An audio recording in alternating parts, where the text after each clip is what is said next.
Namaskar. A very good morning to each one of you, and a very hearty welcome to today's session.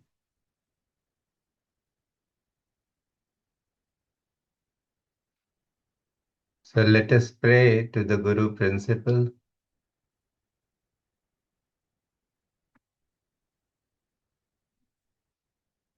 which is running our lives and making sure that we get tuned to the divine who is sitting within us as us, because this is the only purpose of the Guru. It is to shower grace.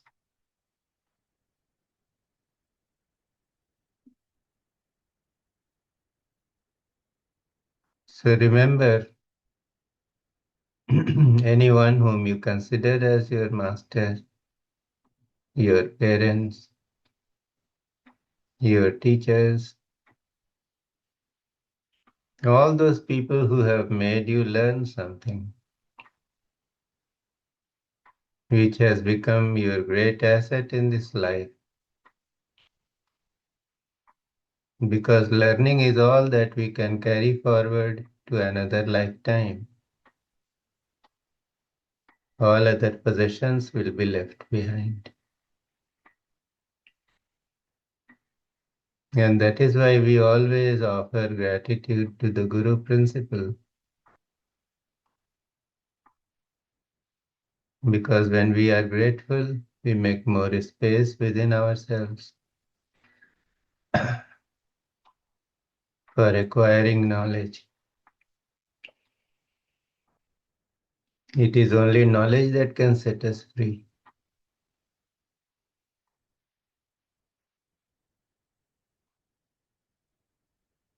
So let us pray.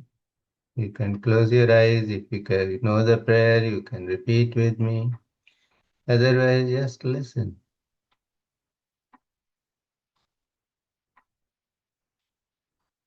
Om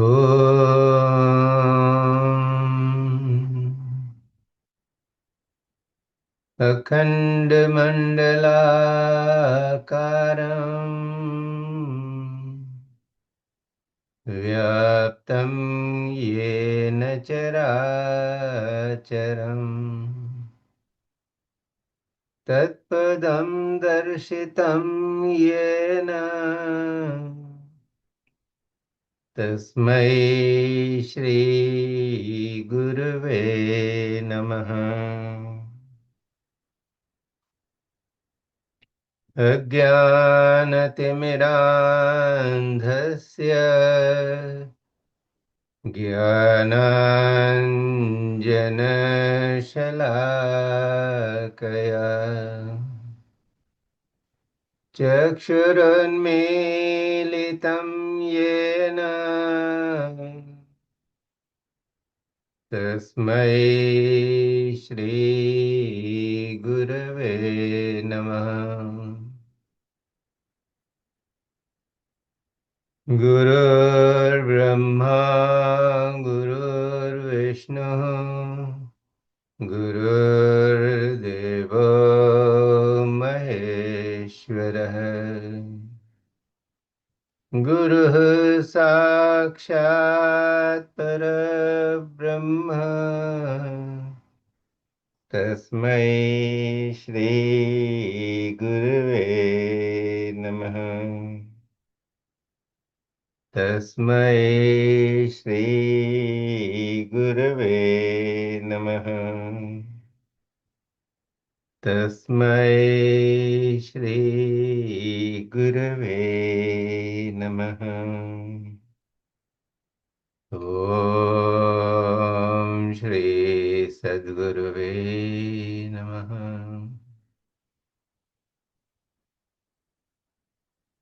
सद्गुरुनाथ महाराज की जय।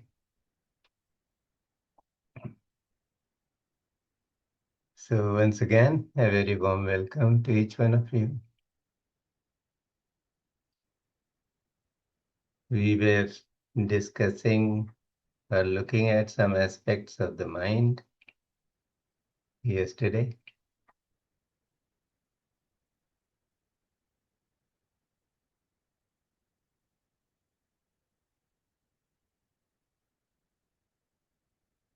So one of the things to know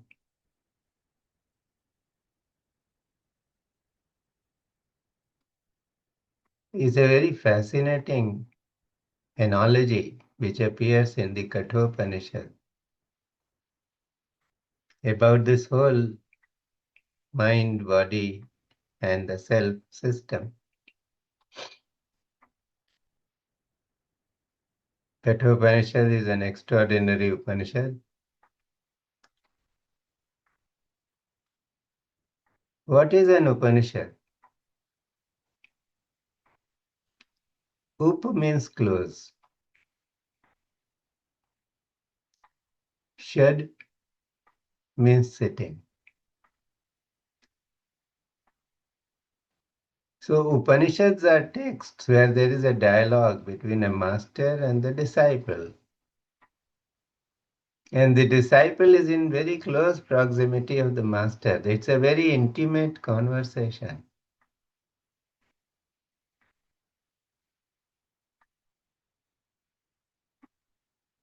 So upliftment is possible only when you connect to the master. And there is a very intimate environment. The disciple is fully open, there is a willingness to learn, and the master is flowing, free flowing, and something comes up, and the master offers it, the disciple accepts it, and he becomes a master with that teaching. And that is why in many of our prayers we say, Jyot se Jyot jagao, Sadguru, Jyot se Jyot jagao. Light my lamp with your lamp. If you light my lamp will burn, or it will have the same flame that is your flame. So Kathopanishad is a dialogue between Yamaraj and Nachiketa. Who can be a better teacher of the truth than the Lord of Death? And Nachiketa is a young boy. He's full of curiosity, he's full of questions. But he's a mature soul.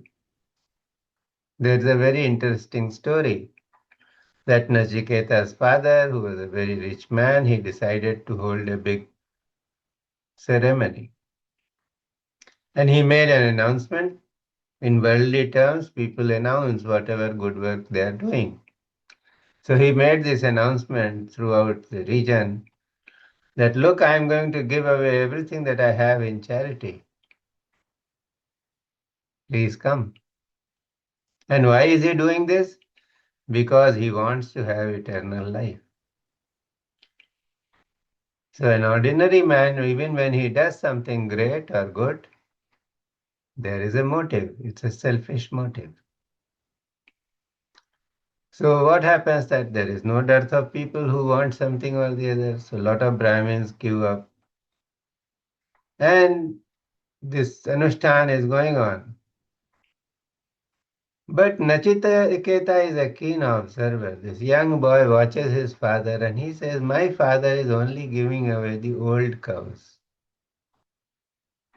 Those cows which no longer bear milk, who have gone past the age where they can produce calves. And isn't it true that in our own household, when with something which we cannot use, we discard and we give it to somebody or the other? Okay, you take it away now. It is of no use to me.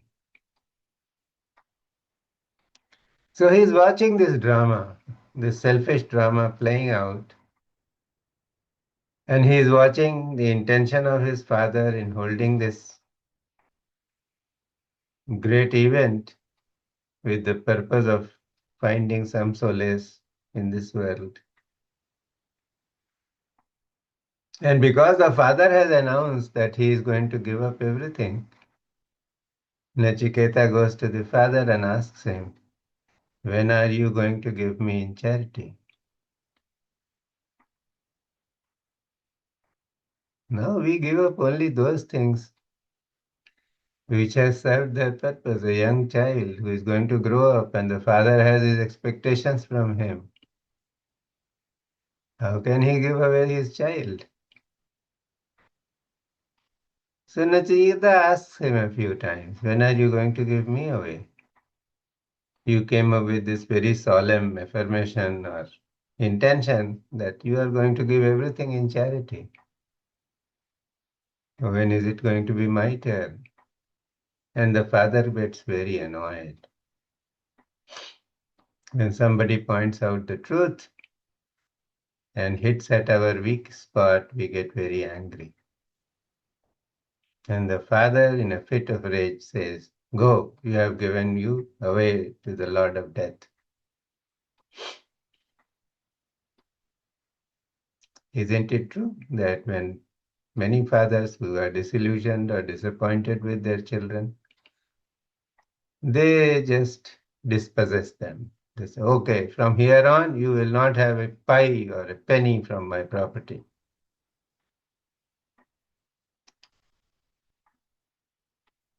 And this young boy,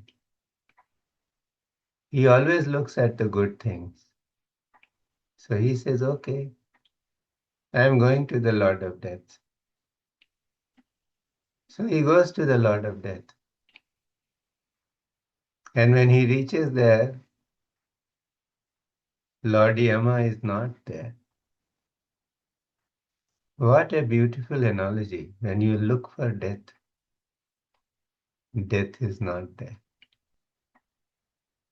Death does not exist. When you meditate, you have your body, your senses, your mind intact. And when the awareness starts traveling inside, the senses drop. They are very much there, but they stop functioning. So the experience of this body, the experience of the outer world goes away. For some time, the mind is still there. So you inhabit the inner world, some thoughts might come up, something embedded in your memory is going to come up. And you still keep going within. So as you keep going within, even the mind disappears. When the mind disappears, this whole creation disappears. Even your sense of being is disappearing. But you go there in a state of nothingness or in a state of this state where you don't belong anywhere, you don't own anything.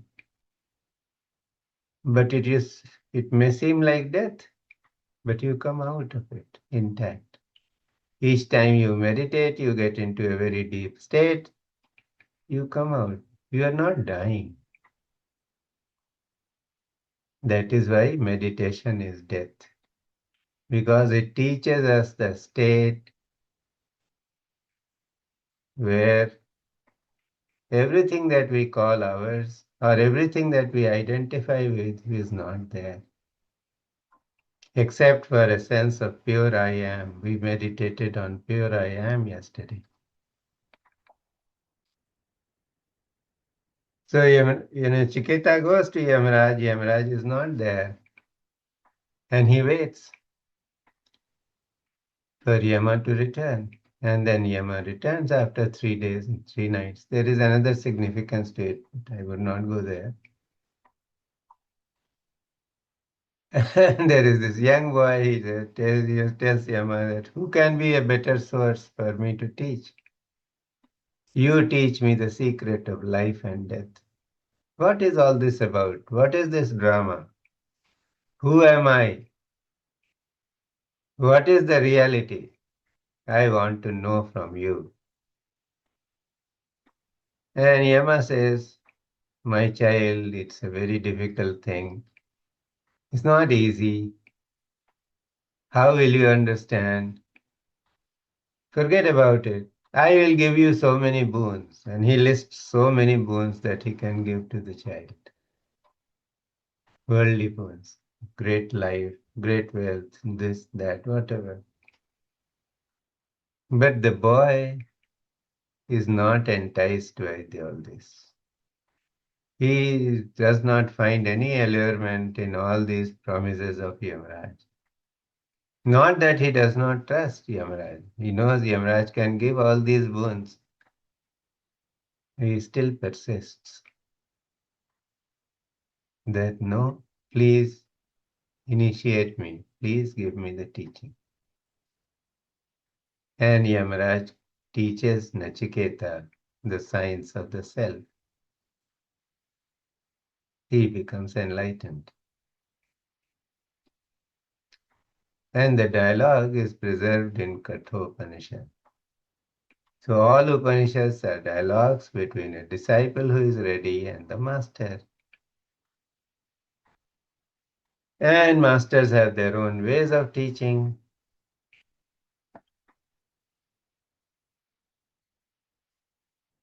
A master can just pick up a seed and ask the disciple, what is there? He says, it is a seed. It is so tiny, but the master says, look, this seed contains the roots,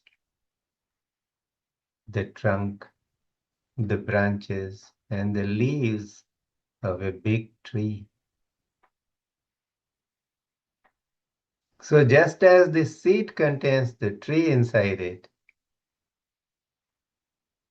in the same way, yourself, your inner reality, is nothing but it is containing the seed of this whole cosmos.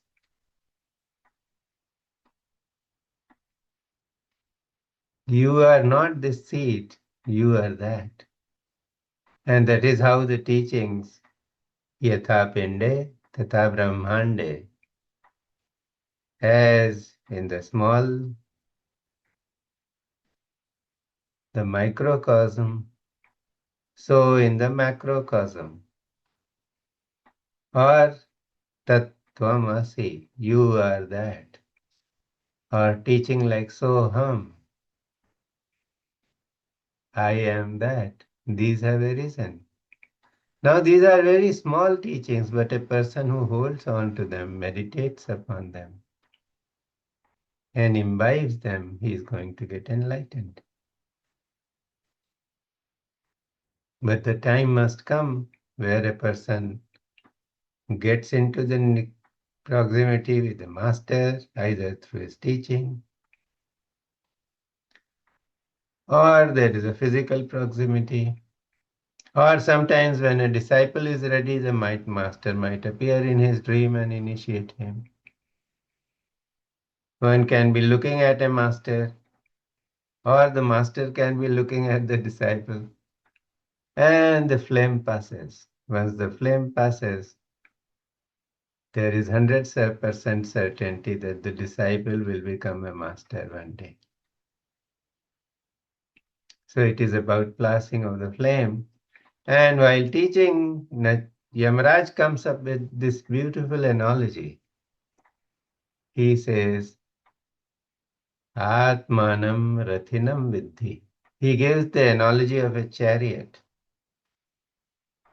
for this body-mind apparatus.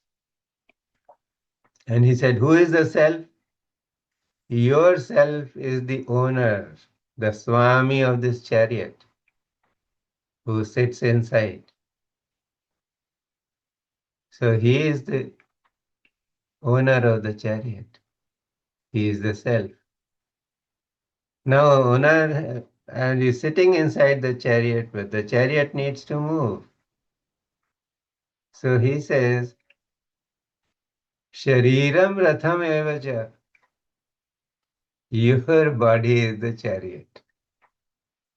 The inner self is sitting inside it as the owner. He owns the body. And then he says, Buddhim tu sarthi vidhi. And who is the one who is driving the chariot? Who is guiding the horses? Your higher intellect, your vivek, your discretion is the sarthi. How you use your intellect, that is where it will go. Then the sarthi, while driving the chariot, he has to hold some reins. So the reins are your mind. Now there is a difference between the intellect and the mind. And then he says, the horses, these horses are your senses. And the path on which these horses are running, those are the paths of sense enjoyment. So, see what a beautiful analogy. We are in control of our senses and the mind, and everything that we do in this world is aimed at attaining some enjoyment. And where is that enjoyment coming from? The senses and the mind. And what is the mind? Mind is nothing but memory. We give so much precedence to the mind. But what is our mind? It is based on the memory of the past lives, or memories of this life. Recently, I joined a fellow walker in the morning, and he said, "Oh, let us, one of the exercises we do is that we always walk forward. Let us walk backwards." And then I remembered something from my childhood. We used to go to a playground to play, and it was an empty, vast space. And one day I started running backwards. But I forgot that I was heading directly towards a wooden structure which was in one corner of the ground. And without realizing, I dashed against it. And the back of my head got badly bruised. I almost fainted, fell down on the ground. And the memory of this was that the lesson that I got was don't walk backwards or don't run backwards. We're on a path where your eyes are not familiar, they are not trained to see.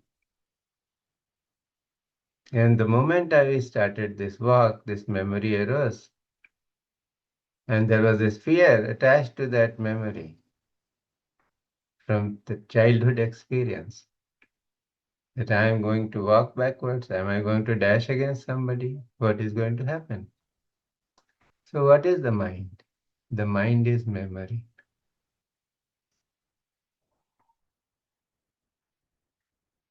Depending upon memory, we are doing what we are doing in this world.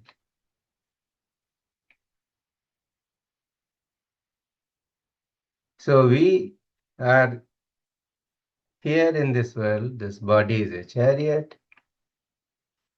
and there is a sarthi, there is this charioteer who is sitting inside.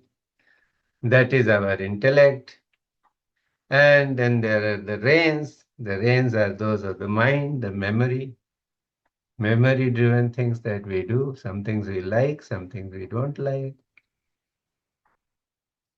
Some things we will relish, some things we don't relish. We just resist.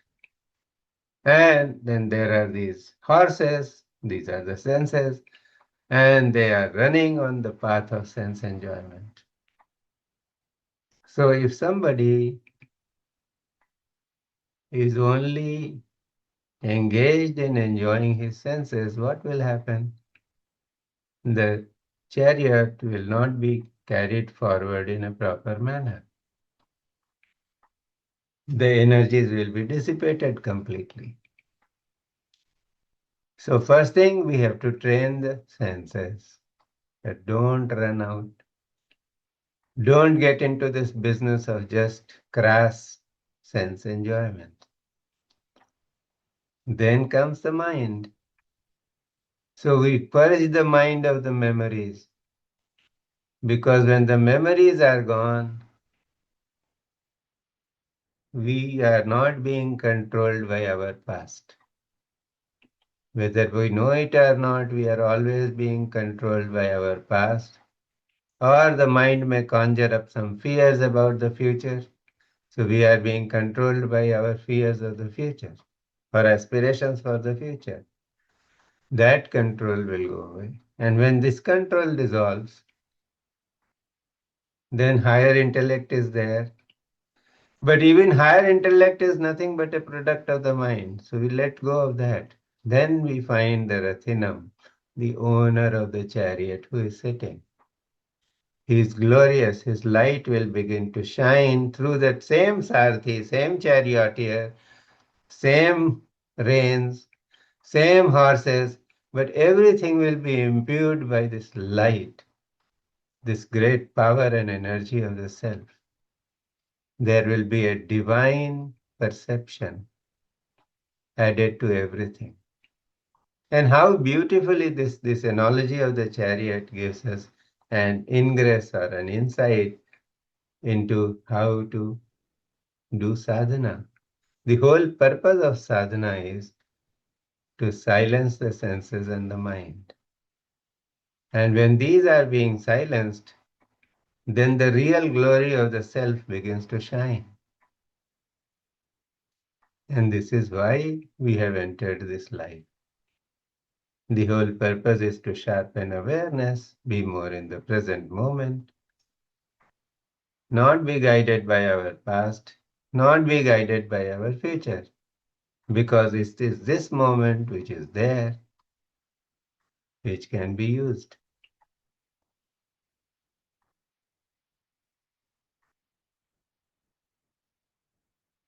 So, how do we deal with the mind?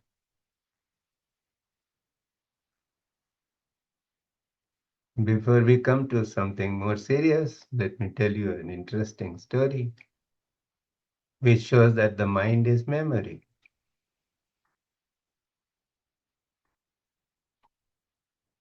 There was a farmer, and this farmer was a very pious man. He's a very simple, noble fellow. He loved horses, and somehow it got into his head that he wanted to have a spiritual horse.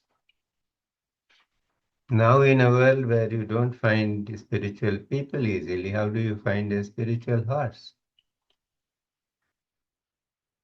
But the farmer was persistent. He said, okay, God will send a spiritual horse for me. And one day he had gone to some other village, and there was a church. The priest of the church was training his horse in the backyard of the church. And out of sheer curiosity, because the farmer was interested in horses, he stood there watching. And he noticed something very interesting. When the priest would say, thank God, the horse walked. When he said, thank God, the horse cantered. And when he said, thank God, thank God, thank God, the horse went at full speed. And watching all this, the farmer was very pleased. He said, oh my God, my search of a lifetime is over. I have found a spiritual horse. He understands the name of God. Thanking God is his this understanding. It is imbued in his understanding. So he went up to the priest and he said, sir, you have to give your horse to me. You name a price. The priest was not willing. But the farmer was very persuasive. So finally the deal was settled. And this happy farmer, he was trying to take the horse away, and the priest called him back and he said, well, my dear friend, The horse understands the name of God, but there is another mantra to stop him. So he said, what is that? He said, you say Amen, Amen. In Sanskrit or in Hindi, we'll call Evamastu, so wait. And the farmer nodded and said, yes, thank you so much. He took the horse home, and the next day he decided to give it a try. So he mounted the horse. He said, thank God. The horse walked. He said, thank God, thank God. And the horse cantered. And then he said, thank God, thank God, thank God. And the horse just went full gallop. It covered an entire valley in a very short time. And it started climbing the hill. And the farmer knew that at the top of the hill there was a ridge with a 2,000-foot drop below. And the horse was going like wind. And in all this hullabaloo, the farmer forgot the mantra to stop the horse. At the last possible moment, the farmer remembered, Amen, and he was saved. The horse stopped just 1 inch away from the edge of the ridge. And the farmer was so relieved. He looked at the heavens and he said, thank God. The horse took another step forward, and both the horse and the rider went down the ridge. So, what does it show? The mind is nothing but memory. So, if it is customary, if the mind has been attuned that something good happens and you look at the heavens and you say, thank God, you are going to say it, even when that will create a life and death situation. When it is an invitation to annihilation, even then you will say it, because you have been programmed. The mind is nothing but a program. And it has been programmed with all the past memories.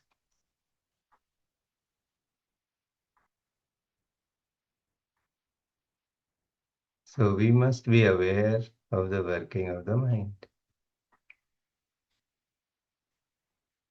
And how can we be aware? By becoming more aware of our thoughts. A great master has said, mind your thoughts. They will become your words. So whatever we speak, whatever we say, whatever words we utter, they are coming from a source where some thoughts are vibrating. And because those thoughts are vibrating, those vibrations translate themselves as words. And that is the words, well, those are the words we speak. So the master says, mind your thoughts, they will become your words. Mind your words. Sometimes words are resonating inside us. Sometimes we speak them. Maybe we don't speak them because they are embedded in our memory, in our past responses to situations. So we say them. So whatever we say, that is how we act. So the master says, mind your words, they will become your actions. This is how you are going to behave in this world. And it is said that as you sow, so shall you reap. So your actions are going to invite reactions from the soul universe. They are creating a response from existence. So the master says, mind your words, they will become your actions. Mind your actions, they will become your habits. Anything if you do over a period of time, over and over again, it becomes your habit. So now you are not only a prisoner of your action, you are a prisoner of your habit. Then he says, mind your habits because they will become your character. And finally, the master says, mind your character because it will become your destiny. So, depending upon how one is behaving here in this life, that is the kind of memory that is embedded in the mind, and this mind will be carried forward to the next life, and you begin from there. So, in this life, you find some people who are very skilled in some jobs, great musicians, great actors, great players. They've got such phenomenal skill. But where is this skill coming from? They have mastered it in some other lifetime. So when they are born here, they are carrying that mastery within themselves. So the same thing applies to people who are bad, to the terrorists. They have been kind of what we call dharmadhvaj in their previous lives. So they just want supremacy for their religion. So whichever their religion they are born in, they will try to do something. But all this is memory. And where it is coming from, the origin comes from the thoughts. So be aware of your mind. See what kind of thoughts the mind is having. If you have become aware of how your mind works, then you are on the path of enlightenment. Nothing happens overnight. We have given thousands and thousands of years to our mind to be in the shape that it is today. Now we want to change it. So it is like changing the flow of a river. The Ganges comes from, descends on this plains, on the plains of this India from Gangotri. We want to reach the Gangotri. The inner self is the Gangotri, the source of that river. But can we turn the Ganges backwards and take it back to Gangotri? It's a Herculean task. It cannot happen. In the same way, turning the mind backwards to its source, because the mind is deriving its energy from the inner self. That creative power is coming from the inner self. It is the power and glory of the inner self which is shining through the mind. But the mind is ignorant. The mind is trapped in memory. So this is how it behaves. Now we want to clear the mind of its memory. We want to mind to become a transparent, shining vehicle of grace of the inner self. So it is a difficult task. It will take time. And that is where constant practice comes into play. That through perseverant practice, through practice of awareness, more and more we can all reach there. So there are some people who get flustered very easily or desperate very easily. They will try to meditate for a few days and it is not happening. And then they will say, oh, it is not meant for me. I cannot do this. Again, mind your thoughts. When you say, I cannot do this, you are self-defeating. You are giving yourself an affirmation which says you cannot do it and you will never be able to do it. So when there is refinement in the mind, we give the mind those words which are supportive. We give the mind those words which can really bring peace to the mind. Because only when we are peaceful, then the ultimate knowledge, the intuitive knowledge starts shining, it is flowing through us. As long as we are trapped in a disturbed mind or a distracted mind, then no intuition can flow. Nothing will happen.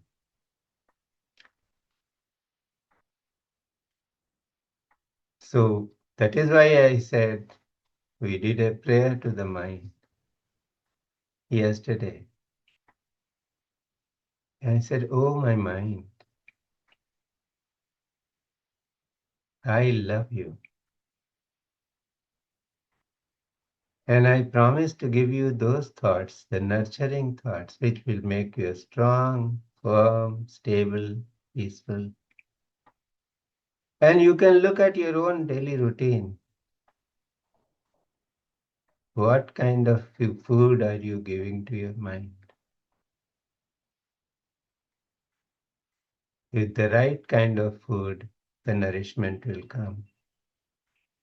And a mind which is dragging you everywhere, which is dragging us everywhere and making us exhausted, that mind will become our great support. It will stop dragging us along.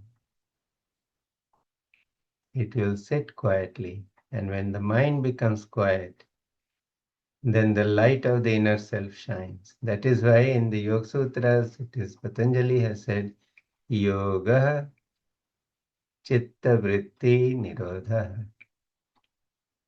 What is yoga? The union with the divine. The small self and the higher self or the super self, they have become one. Only when the vrittis, the ripples of thought in the lake of the mind have stopped. You go to a pond on a day when the wind is blowing, and you see all these ripples forming on the surface of the pond, and you can't see anything because it is only disturbance there. Only the sky is being reflected there, and that too in fragments. But you go to a pond on a windless day, and everything settles down. And you stand by the pond and you can see through to the bottom of the lake. Why? Because the disturbances that were being created by the water of the lake on the surface, there are no disturbances. The surface is clear and then it becomes transparent and you can see through it. Or whatever is inside the lake, it starts shining. It becomes visible. So in the same way, when the mind is stilled, then the light of the self shines through you. You become one with that.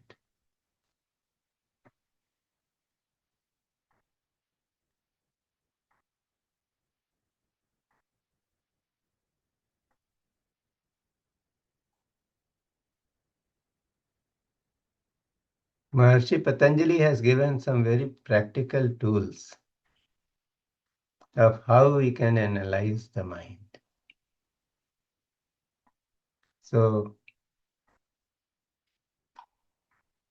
in the Yoga Sutras, he says,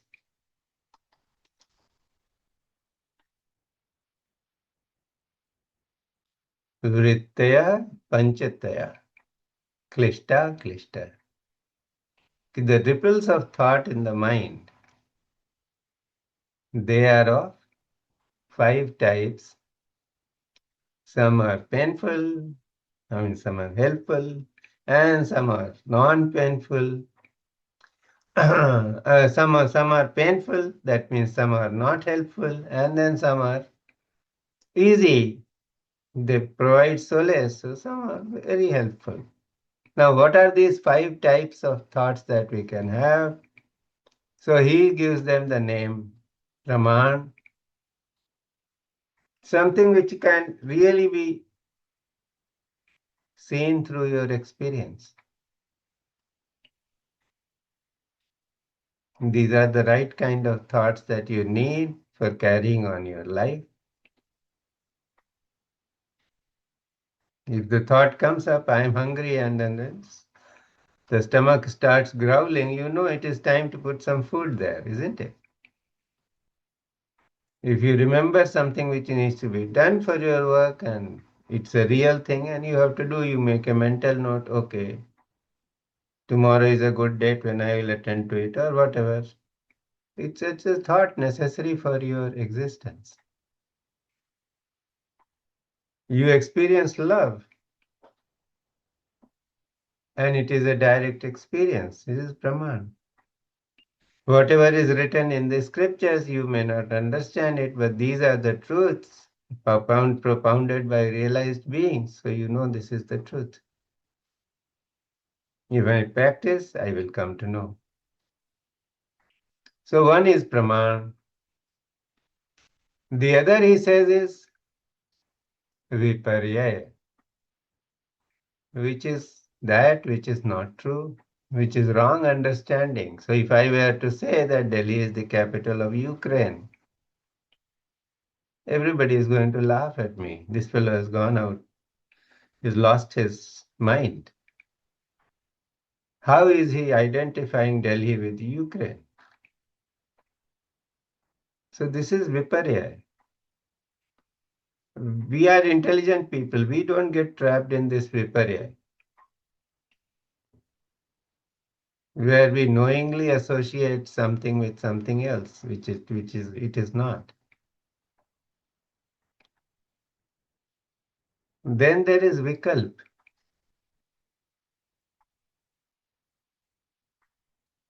Vikalp, Patanjali gives a very interesting definition. He says, Shabd Jnananupati Vastu Shunyo Vikalpa. That the knowledge of which is only embedded in your words, in your thoughts. But there is no matter to it. It cannot be perceived in the physical world.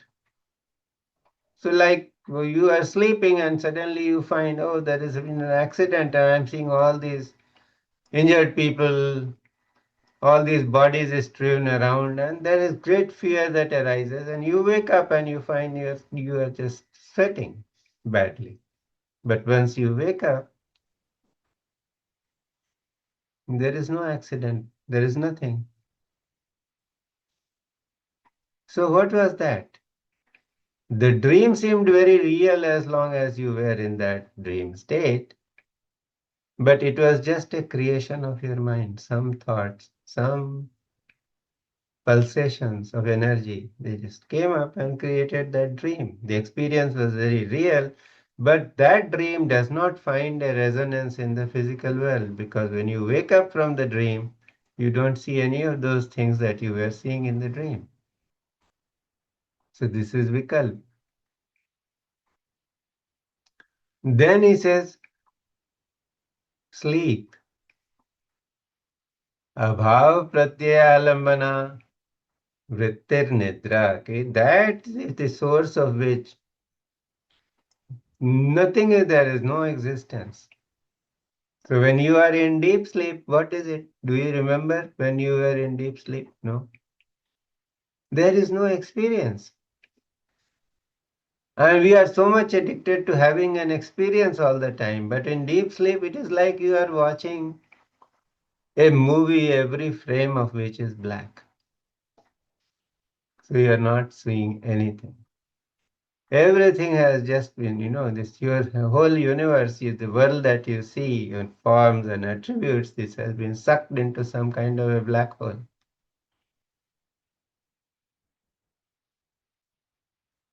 So there is this nidra, where there is no experience, no awareness.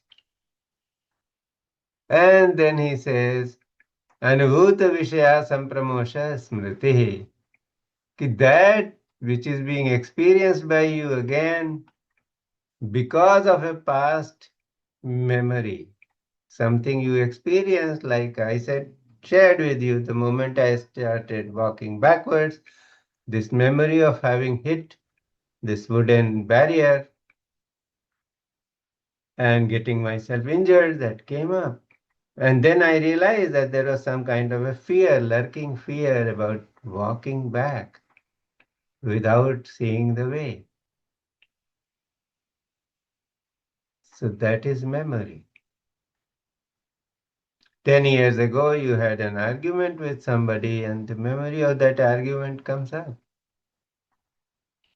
And you go through the same emotional trauma again. Somebody has lost a loved one, and the memory of the loved one comes up. And then there is trauma again.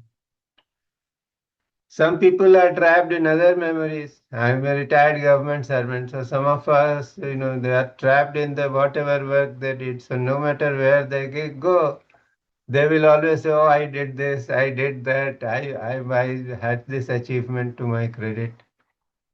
It's memory. It's gone. Why get trapped there? So these are these five ways that Patanjali describes the five kind of thoughts. There cannot be any thought out of this.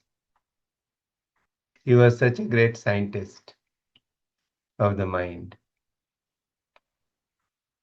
So Praman, these are thoughts which are really needed for our existence. We cannot escape them, and we must honor them, we must abide by them, and we must listen to them when this thought comes up. But then there is viparya. Viparya, it's absolute false knowledge. We don't fall into that category where we are embracing false knowledge. It's only the mad fellows sometimes. They imagine they're so much into their mind or whatever. Their understanding goes haywire completely. Then there is the vikalp, imagination.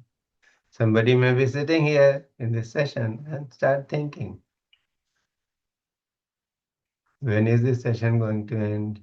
I feel so hungry for my breakfast. Or I have to do this. I had to catch this flight. So will I be able to catch it? Now all these thoughts, which have absolutely no reality in this time. But being caught up in those thoughts is like living in a dream. So you start living a particular idea of memory, this, that, whatever it is, vikal. And then there is the sleep. You are here and you switch off your mind completely. So it is like one is present here, but nothing registers. So that is sleep. We all sometimes do that. That we are there, but we switch off. We are completely disconnected.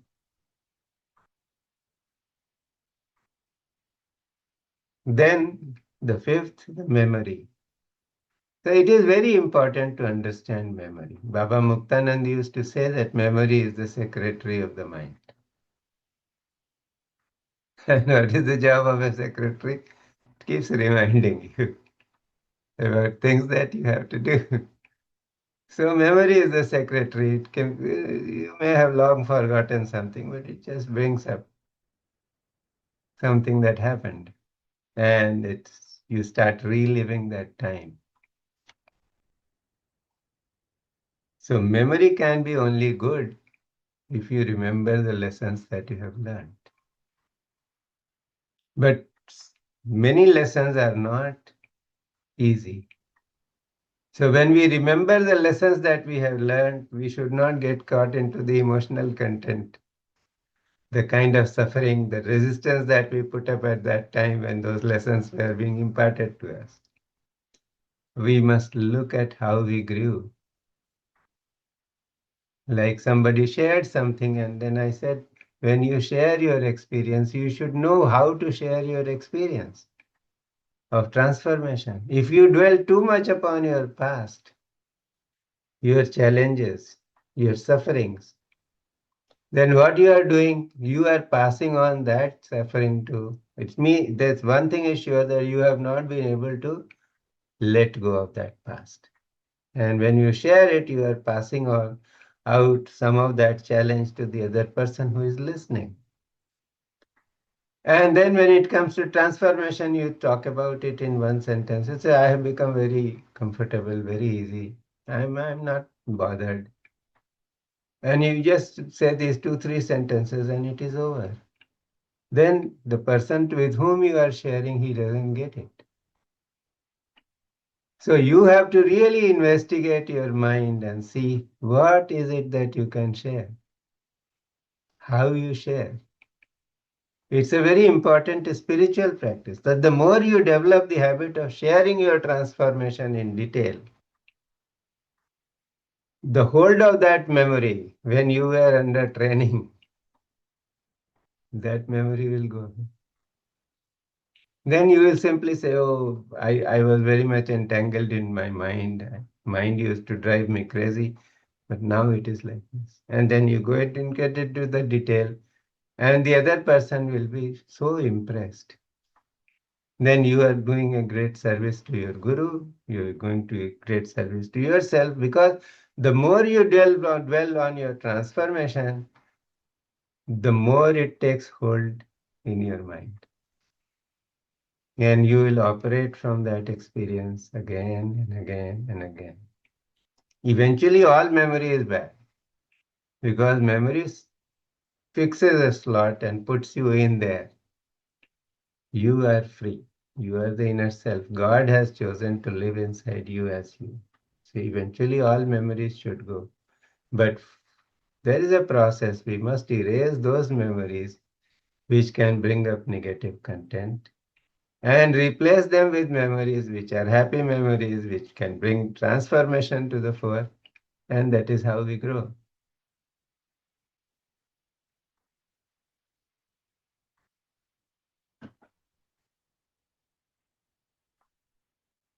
And why I am sharing this, that in my own Guru's ashram, there was a satsang where I was asked to share.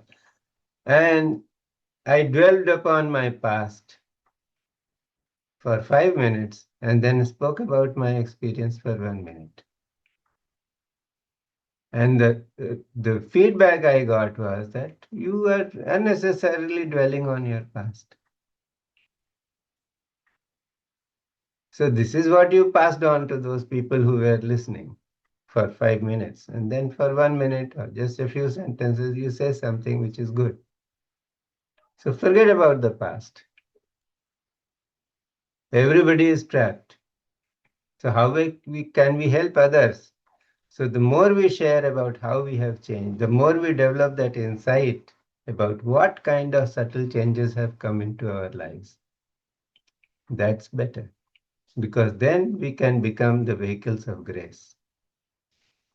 We can help other people change their lives. So why it is important to have these classifications? Praman, Viparya, Vikalp, Nidra, and Smriti. Nowadays, the post offices are not functional. This is the age of the mobile. But when I was a child, I once went to the post office and I saw how the letters being sorted. So the postman picks up the letter, sees that pin code or whatever the area, and throws into one box, and then another one goes into the other box. So you keep slotting them in different boxes. The letters come up. So in the same way, if you develop this awareness, you can see what kind of thought you are having. So the moment you know that a particular thought is not needed, it is not helpful, it is arising from memory or it is arising out of habit, then you can just ignore it and it will go away because you have developed the ability to see. As long as you do not see your thoughts and you do not see them clearly as to what is helpful and what is not, then the mind will control you. But the moment you develop the ability to see your thoughts and see how you are a captive of your past habits, then out of habit some thought comes up and you say, oh my God, this is just imagination. I was a worrying type, so I know. Every time we imagine things. A child normally comes home at a given time from school And one day he or she is late by 15 minutes or half an hour. And what does the poor mother do? She imagines all the horrible scenarios. What would have happened to the child? And then the child comes home and smiling, and then the child shares, "Oh, I went to this friend's place, stopped by there, I had to pick up something, and that is how I got delayed." So, what has happened is that there is this fear living in the future that this vikalp has played out in the life of this mother.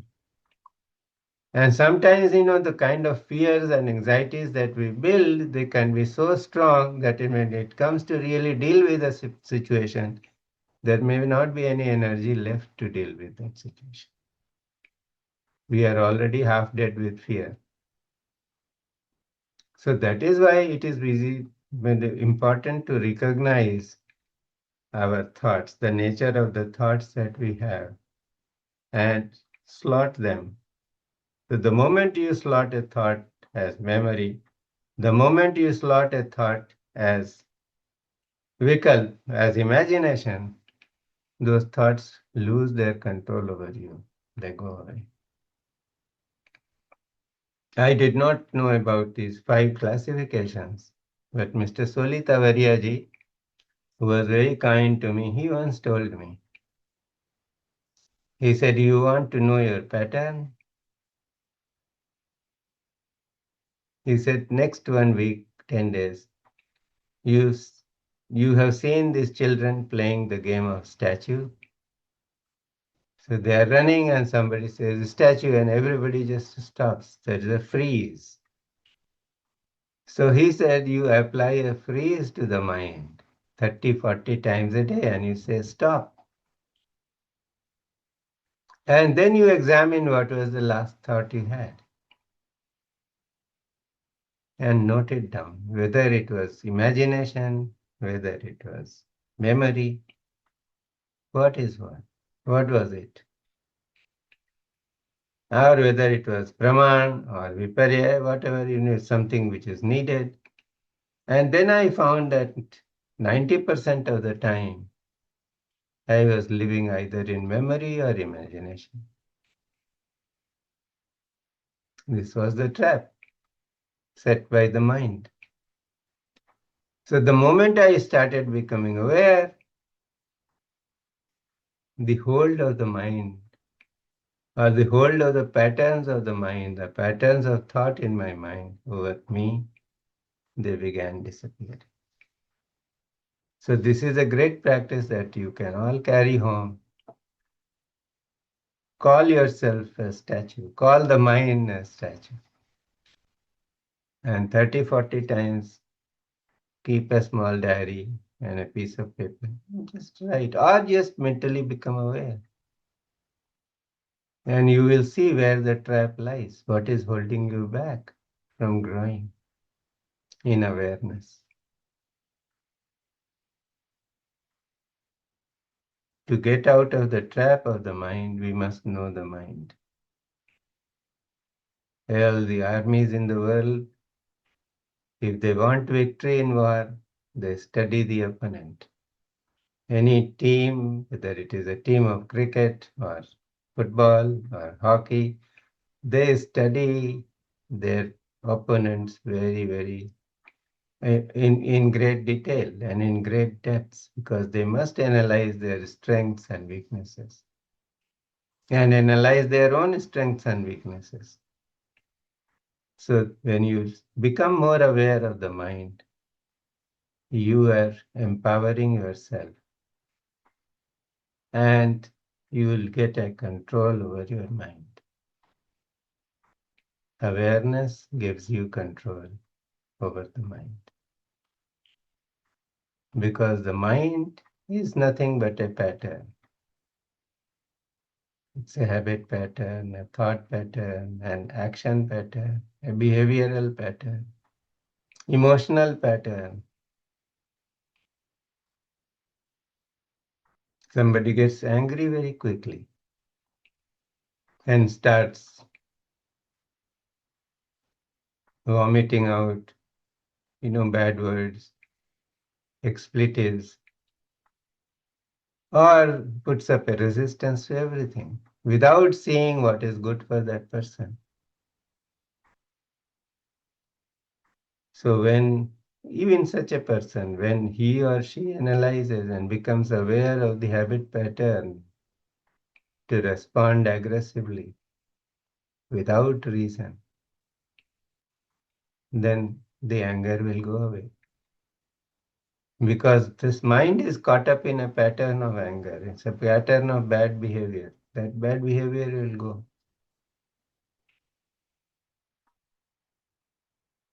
So it is already almost 6. So I will call it a day. So just close your eyes.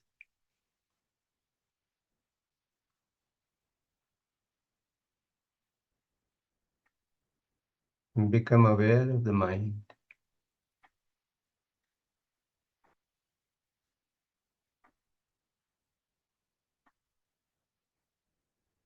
Can you figure out where the mind is?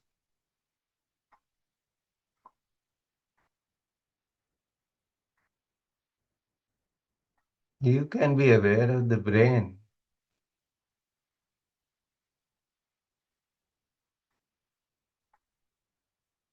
The brain is the physical instrument by which we perceive the mind. But where is the mind?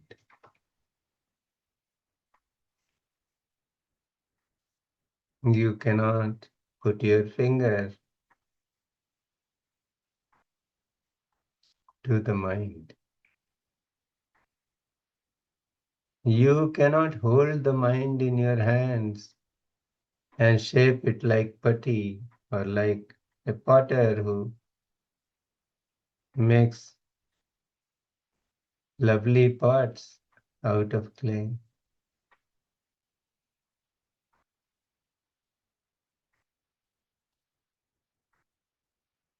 Mind is the body. Every cell in your body has a mind. Every cell in your body is performing thousands of functions. It has those tendencies where somehow it behaves nicely, and there are times when it has some negative patterns.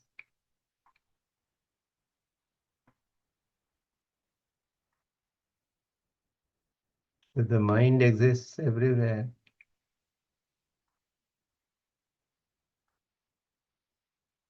And see the reach of the mind.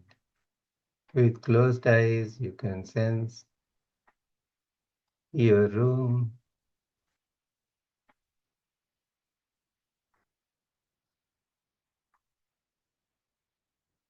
See how beautiful the mind is. It is in communication with everything around it.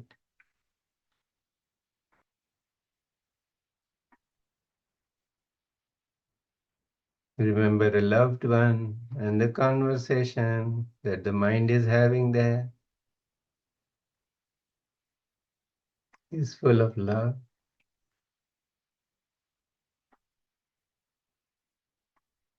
And remember somebody who is challenging you all the time.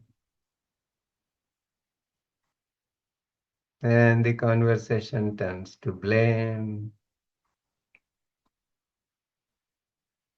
anger, resentment.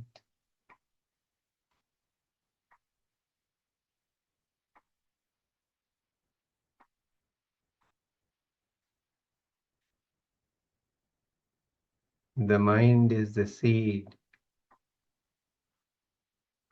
where all the creative power of the universe is hidden.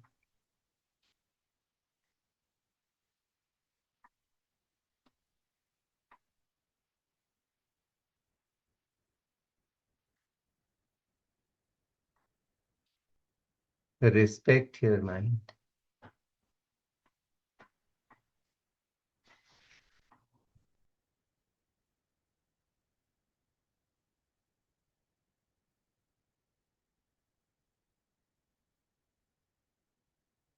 Tell your mind, I love you.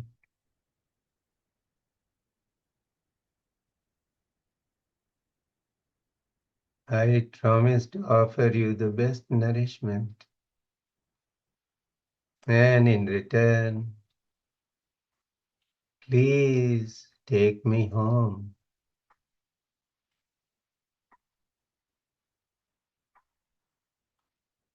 I want to rest in my own reality.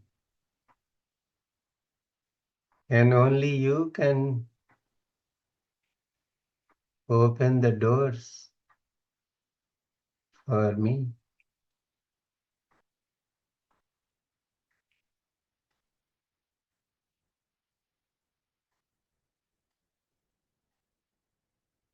Please do that.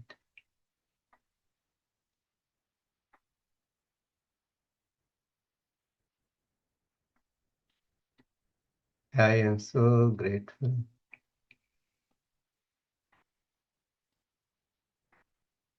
to have you.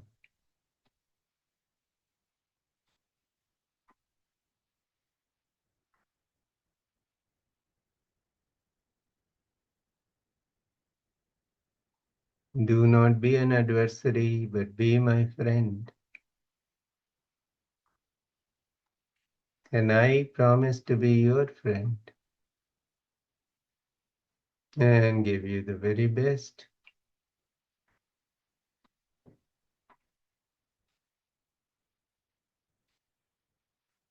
Just enjoy your own private conversation with your mind.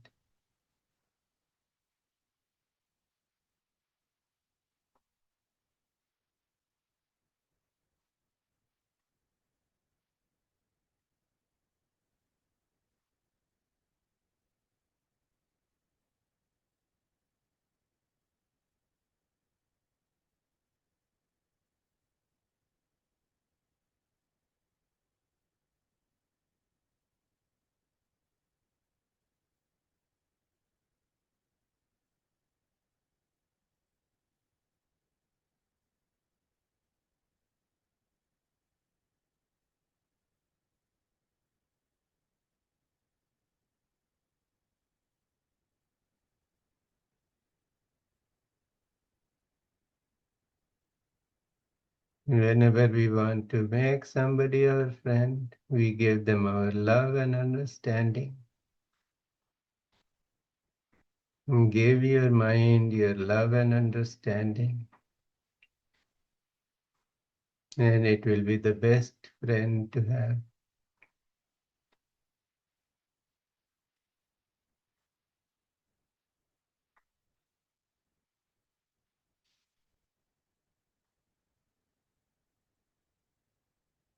Start becoming aware of your breathing.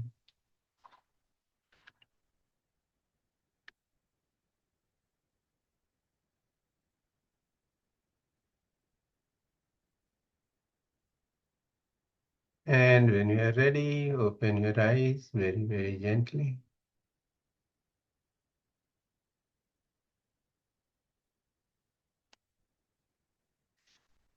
And before we go, I have a gift for you. Let me see if I can take it out.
I can't take it out right now. I will show it tomorrow.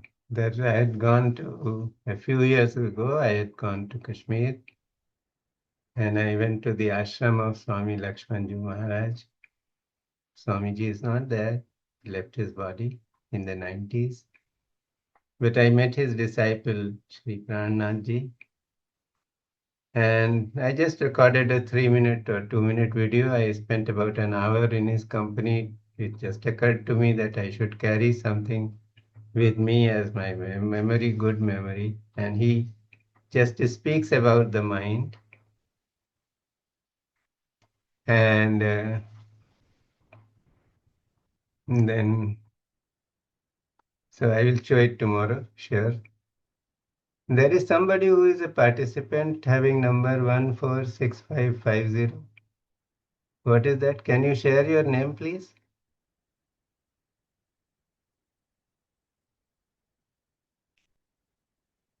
Participant 146540. No?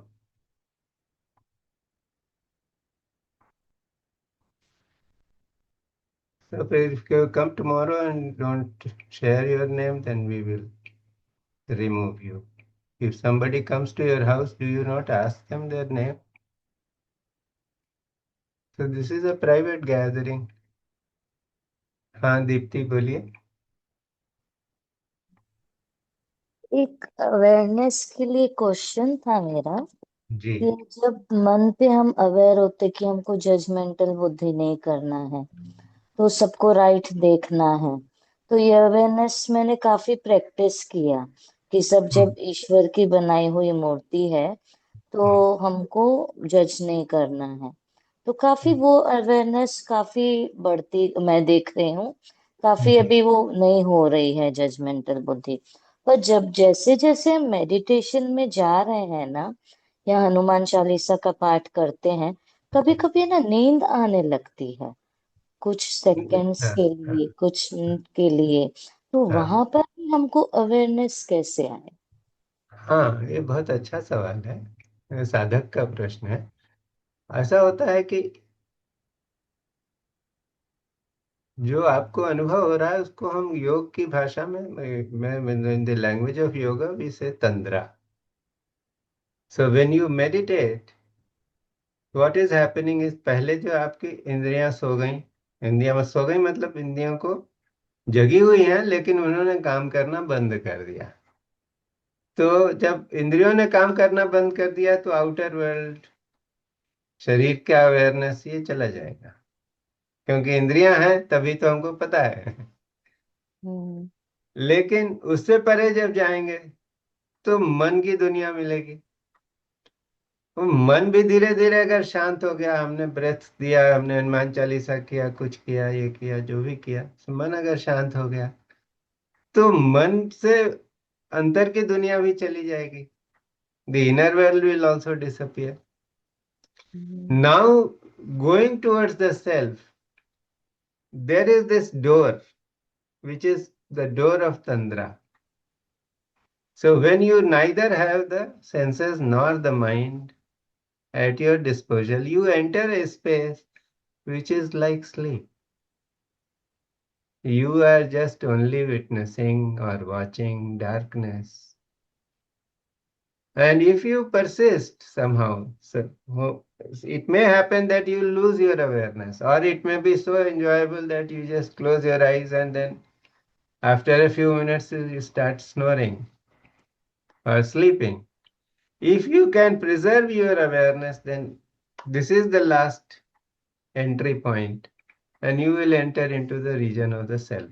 There will be great light and understanding that will begin to shine. So don't fight that state of Tantra. It is happening because you are very close to the inner self. So take it as a gift.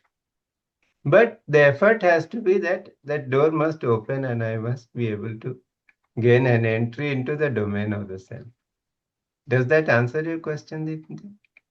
Yes, आपको, मतलब accept करना है मुझको हाँ, वहां। उससे लड़ाई नहीं करेंगे. लड़ाई करेंगे तो मन जागृत हो जाएगा. अच्छा। हाँ, तो कोई भी आप लड़ाई जब करोगे तो फिर आप मन की दुनिया में आ गए, ट्रैप हो गए। अच्छा। हाँ, तो इसलिए उससे लड़ाई नहीं करने का। मतलब एक्सेप्टेंस इज द बेस्ट।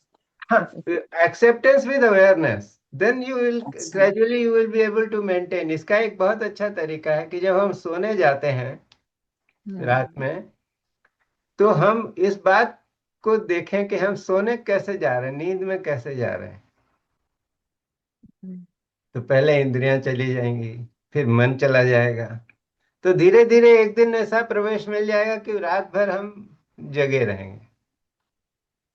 हम स्लीप में होंगे, लेकिन अंदर से जगे हुए होंगे।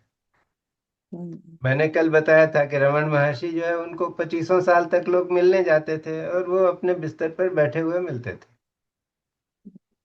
He was never asleep। एक हमको किसी ने बताया था मेहर बाबा के बारे में, कि he was a very ardent disciple of Meher Baba. He said what Baba did to him was how to increase. He masters have very different, unique plans for everybody. So Baba used to sleep in a room, and then that ashram, there was a tradition of a night watch. So somebody would sit outside the door to his room and keep awake or keep a watch throughout the night. Now this man was given the duty of being the night watch for Meher Baba. So he would sit there, and then there would be sleep would be coming, and in Ahmednagar there used to be very huge mosquitoes. So they will be buzzing around, stinging him all the time. And then Baba told him that you will sit, no matter what happens, don't react. So he would just feel like killing a mosquito. So lift his hand. And the moment he lifts his hand from the room, Baba would say, what is happening? Or he would make a grunting sound, and this fellow will forget it and sit. So that is how Baba trained him to remain in perfect awareness throughout. And he was the living example. He was supposed to be resting in his bed.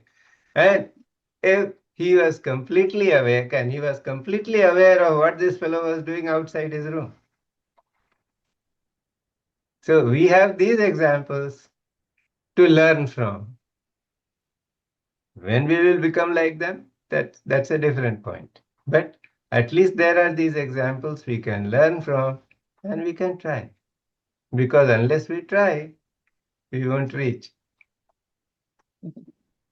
So thank you. It was a very nice question. Thank you. Thank you, thank you. So enjoying? आप लोगों को मजा आया आज?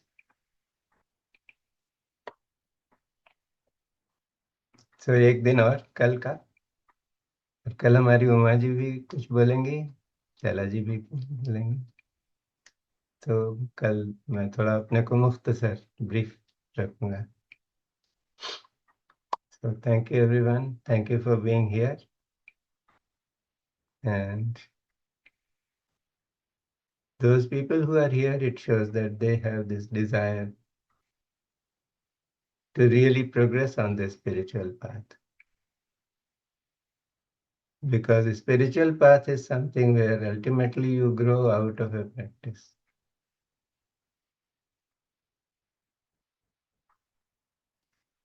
So let us end with the Purnahuti mantras. Om Purnamadaha Purnamidam Purnat Purnamudachyate Purnasya Purnamadaya